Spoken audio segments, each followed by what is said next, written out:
Hey folks, good afternoon and welcome to The Zone. Today we're discussing Manchester United 2, Brighton 0. Manchester United have actually got a victory and I was able to actually watch Man United win a game of football and keep a clean sheet. Strange day. So, as always, I like to just give some thoughts and opinions on the match. Sometimes I'll talk directly about the match and specific incidents. Sometimes I'll just have a general chit-chat about how I'm feeling with the club, etc. People seem to enjoy them, so I'll carry on. Brighton versus Man U was going to be a difficult game on paper. Now, some Man U fans might say this is exactly a sign of how far we have fallen. Yes, I agree. I don't think we would be saying, oh, Liverpool versus Man City, Liverpool and Man City, versus Brighton, they could realistically lose. But at the same time, if they did lose, it wouldn't be such a surprise. It is possible. Brighton are a decent team. They are well coached. I really rate the manager. But that's not to say that we shouldn't be walloping Brighton. Let's be honest. This is a team that finished second and then had heavy investment, whether the investment came from good places or bad, our own money or the Glazers. We had investment and we're not doing well. Today I'd like to chat a bit about pundits related to the game. Obviously touch on the game. But it was bugging me because I was watching it and Andy Cole and Ian Wright were commentating on the game, and it was just literally like they didn't want us to win. They didn't want to give any praise, and when we won, it was kind of a dull moment, like, oh no, we won, like we can't shit all over Man United. And it does get tedious being a Man United fan when every single pundit, even of your own club, will want United to lose. This might sound petty, this might sound strange if you don't support Man U, but honestly, other clubs get kind of a pass if they have a poor game. Man United, man, they get absolutely ragged on for ages and ages and ages because of the standards we've set. I get it. But man, it's frustrating to just relentlessly hear people say things like, okay, let's get into some specifics. At the start of the game, I thought Sancho throughout the game was good again. I think he's really driving at the opponent. He's really getting his confidence up. I think Shaw and Maguire are just an awful left-hand side. I don't think Maguire had a bad game, but I don't think the combination of Shaw and Maguire is just that good. Shaw, I've never rated Shaw, even during his England period where he was popping off. I've just genuinely not, you know how you sort of, you like a player. I've never clicked with that player. I just dislike the way sometimes he's got the bit between his teeth and he wants to prove Mourinho wrong, and he plays really well, and he's like, oh, well, I've done that, I'll clock off. There's too many players just clocking off. They think they've made it and they've done nothing. I don't really particularly rate that left-hand side. I thought they weren't good in the attacking sense at all, even the defensive sense, to be completely honest, during that first half of Maguire. Dalot's an improvement on Wan-Bissaka because basically most Man United defenders can sort of defend. Yeah, Wan-Bissaka's slightly better, but Wan-Bissaka is so poor at going forward, it's better to have Dalot. But Dalot is no fantastic player, and realistically, Dalot should be a backup, and we have an actual right back. Let's be real, and Wan-Bissaka should be sold. Right, that's probably what would happen at a proper club. We hear these things, there was no press. They said there was no press throughout the first half. Just to be clear, we basically had no shots in the first half, pretty much. Maybe the odd half chance. Really zero press from anyone, and we couldn't keep the ball and we couldn't pass the ball well at all. Fred and McTominay were on one of their days where they are just shocking, man. They were absolutely abysmal. And the fact they're the consistent starters for Man United is shocking. And people say things like, it could be Van der Beek and Pogba, not Fred and McTominay. Why not? The thing is, Fred and McTominay are the best we've got. It's why managers keep consistently picking them, because they're the only ones that are slightly defensive and have a slight bit of energy, and they do help enough, and we can scrap by, but it's never going to work long term. We're never going to win anything with that midfield. So the first half trickled by, and honestly, it was pretty abysmal, and the Man United fans were going, well, we've had our good first half, because that's what we normally do, and then here comes our poor second half. Well, the second half was a little brighter. I thought Rangnick made some positive changes. I thought his changes were decent. I thought Telles showed why Telles should start. The guy just puts in effort. And that's all I'm looking for at the moment, man. Just actual effort. If you want to talk about effort, look, I don't want to dig the guy out again, but Marcus Rashford, man, if you rewatch the game if you're bored, just to confirm what I'm saying, the guy came on, did 2 or 3 bad touches and like stropped about. And then there was one where he tried, I don't know if it was a Cruyff turn or I weren't quite watching fully, but basically tries a little turn, doesn't come off. And he just gives up, and there's like 3 players around him and he doesn't even move. And then someone sort of points at him and he sort of does a half-hearted run.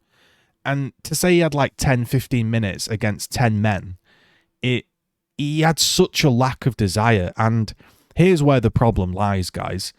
Marcus Rashford is our right winger, and Marcus Rashford isn't a right winger. So when Marcus Rashford doesn't play, Elanga plays, and Elanga is not a right winger, and he's not a starting Premier League winning winger, is he? Because that's what people seem to forget. Yeah, it's okay, Elanga was free, he was from the academy, he'd be alright as a backup, it's a nice story. But when he's starting games, it's not good enough, and that's not to say he's shit. I'm just saying, if you want to win titles, do you think Elanga would start right wing for Man City, for Chelsea, for Liverpool?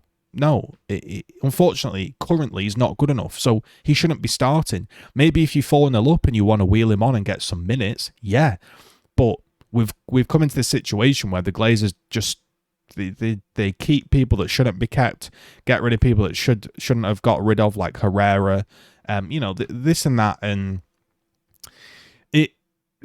the game was just, I felt just blasé about the whole performance. So to speak about the performance a little bit more, second half, they basically gifted us a chance, and Ronaldo, for the first time in many, many games, had 3 or 4 touches where he wasn't instantly closed down, and he was able to leather it in. He's a superb finisher. Nobody can ever doubt that. Best finisher in world football, without a doubt.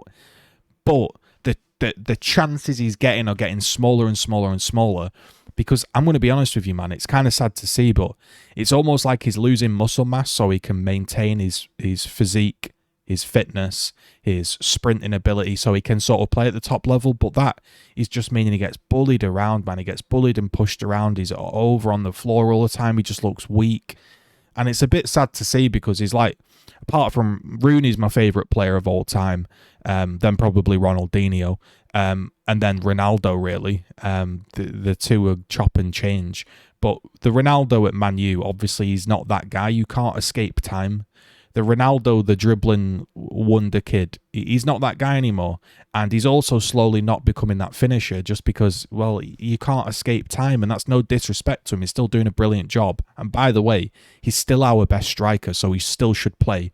People keep saying, oh, play Cavani, play Rashford up top, play... Ronaldo's our best striker, so he should play. It's quite simple. I'm not saying he's the perfect striker or the striker we should be building a team around, but he's okay. He's not the problem. The problem is the midfield, the wingers. I thought Bruno's getting back into form a bit. I thought Pogba showed that when he tries and he's on it and he's trying to play quick and fast and strong, he's good, man. But a lot of the time he's just a bit slack. He's a bit like... And I sort of get how he feels, man. Because let's be honest, Man United aren't going for trophies, which just inherently doesn't inspire you if you're a competitive person. Because I think that's what people forget. These are massively competitive people. You know, you can compare it to anything. A video game. If you're a competitive person and your team just aren't trying, you feel less likely to try for them. Even if you paid hundreds of thousands of pounds a week, it's just inherently going to happen. And that's the thing. That's why he tries for France so much, because everyone's on the same page. And at Man U, you've got some right jokesters that aren't really that bothered about winning, and they're just going through the motions. And I'm not making excuses for Pogba, because he should have done much better during his time at Man U. But sometimes I can see why people get dragged down. Like, your level gets dragged down, man. It's going to happen. The performance was a bit better, but at the same time, it also wasn't. Yeah, we got the clean sheet and we got the 2 goals. We were slightly more clinical, but realistically, we were against 10 men Brighton, and they had a hell of a lot of chances. In many regards, even though it was 50-50 possession, I felt like they dominated the ball. And I just don't think we're ever going to do anything with that midfield. Summer has to be the time where McTominay and Fred are replaced. They can be the backups, right? They've shown that they're good enough to get second place, top four. They can be backups. But Fred is too wildly inconsistent. Scott McTominay is a basic level. I feel like Fred has good games and really bad games. Scott is just the same every game, which is good. You know, you need those reliable squad players, but for winning championships, it's not going to happen. That partnership has to be broken up, and we need a proper striker.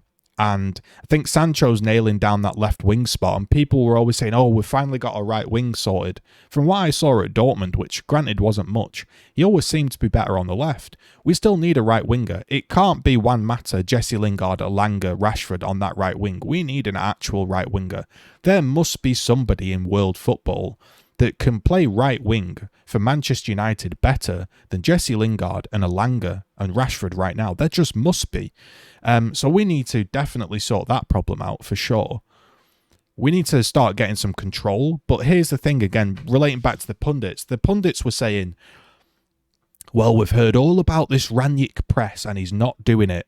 Scholes said, well, the reason they drew the other game was because they had a football manager and we had a director of football. So disrespectful. Rangnick tried to come in and play system 4-2-2. It didn't work, man, because the players just don't suit the system. They couldn't be asked to try. They moaned, they leaked. So he's giving them their 4-2-3-1, 4-3-2-1. He's constantly changing it on the sideline. He's trying to help them out. He can't make Rashford.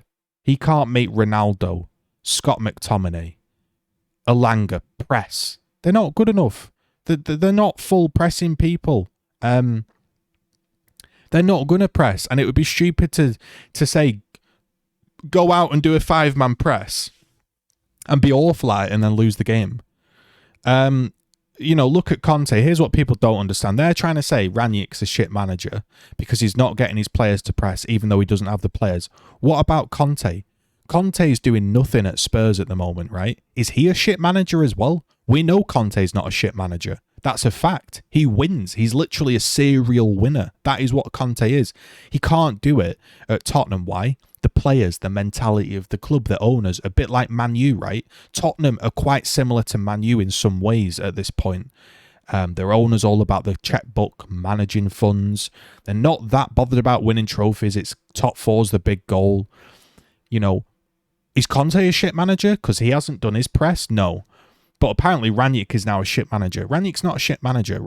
I think Rangnick knows exactly what he needs, and he's realising he can't rock the boat too much or he'll never actually win any games with this set of players. So he's appeasing them. It wasn't a great performance. We got the clean sheet and the goals, which were a little bit better in some regards, but we were kind of ran over and just a lack of forward passes from the midfield, but it's Fred McTominay. What can you expect? Those are my thoughts for the game. We'll see you in the next one. We're currently in top 4. I don't think we'll stay there. But who knows? The other teams are so poor. Maybe we can fluke it. As always, leave a like, leave a comment. Consider subscribing. Brand new channel. Trying to grow. I'm trying to reach 1,000 subscribers, so every sub helps. Take it easy.